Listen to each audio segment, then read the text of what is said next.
A Baptist Legacy, Episode 9, beginning exactly where Episode 8 ended. The sanctuary of Jesus Christ Baptist Church had settled into a strange, aching quiet in the weeks after the Parker family vanished into the column of white light. The pews still held the faint warmth of their presence, the air still carried the echo of their vow, and the baptistry still felt like a doorway that had been opened and closed by hands not of this world. Every Sunday, the congregation entered with cautious steps, whispering among themselves, glancing toward the altar, as if expecting the 12 to return in the same blaze of radiance that had taken them home. But the sanctuary remained still. The Parkers did not come back. Their seats stayed empty. Their voices stayed silent. Their absence settled over the church like a veil. On the seventh Sunday, the sanctuary filled again, the congregation moving with a mixture of reverence and uncertainty. People sat down slowly, clutching their Bibles, looking toward the pulpit with the quiet hope that anyone, would step forward. The choir loft remained empty. The altar remained untouched. The microphone sat waiting, its cord coiled neatly as if expecting a familiar hand to lift it. Then the back doors opened. A man stepped inside. He wasn't one of the Parkers. He wasn't a deacon. He wasn't a visiting pastor. He was simply a man who had walked into the sanctuary with a steady, purposeful stride, his expression calm, his posture grounded, his presence unmistakably sincere. Thomas Harrington moved down the center aisle, the congregation turning one by one to watch him.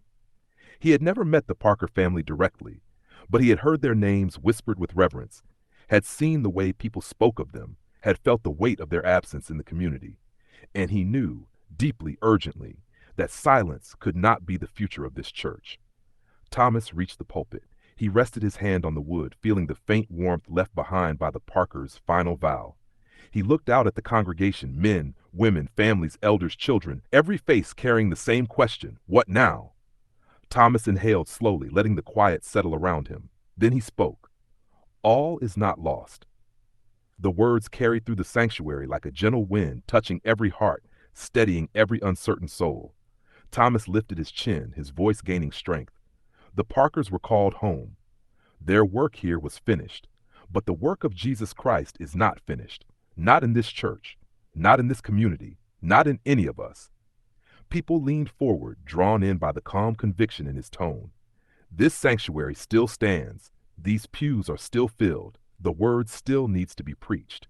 And the world still needs Jesus. So as long as this church has breath, as long as these doors open, as long as there are people who need hope, this place will not fall silent. A murmur of agreement moved through the congregation, soft but growing. Thomas placed both hands on the pulpit, grounding himself in the moment. I don't stand here to replace the Parkers. No one can. I stand here because the word must continue, because Jesus must be proclaimed, because this church needs a shepherd until God sends the next one. And if he wills it, I will serve. The sanctuary felt different now, lighter, steadier, anchored. Thomas looked out at the congregation, his voice softening. We will move forward together. We will pray. We will worship. We will rebuild. And we will trust that the same God who called the Parkers home is the same God who will guide us through whatever comes next. A quiet amen rose from the back pews, then another, until the sanctuary hummed with agreement. Thomas stepped back from the pulpit, not in retreat, but in acceptance. Acceptance of the role he had just taken, acceptance of the responsibility he had just claimed, acceptance of the path that would soon lead him into trials he could not yet see. The congregation stood with him, united, steady, ready. And in that moment, the legacy of the Parkers did not end. It continued, through Thomas Harrington, through the church, through the word, through the quiet, unwavering faith that refused to die. This was the beginning. This was episode 9. This was the moment the Harrington story quietly stepped into the Baptist legacy timeline, ready to unfold.